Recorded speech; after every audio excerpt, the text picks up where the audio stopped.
Patuloy ang pagdagsa ng mga migrants mula sa South America sa US-Mexico border sa pagnanasang makarating sa Estados Unidos at makaranas ng mas maginawang buhay.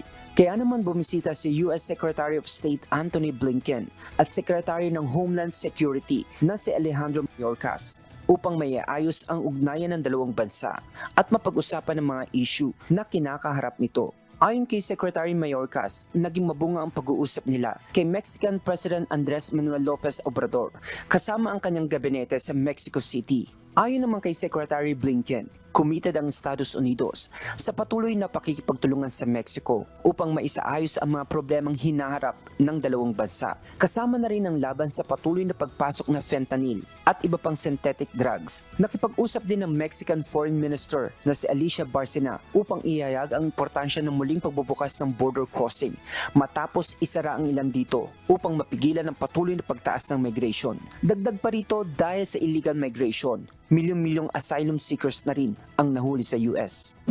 Nakatutok ang buong Estados Unidos ngayon kung anong hakbang na gagawin ng Biden administration ukol sa migration na isa sa key issue para sa mga botante sa paparating na 2024 US presidential election.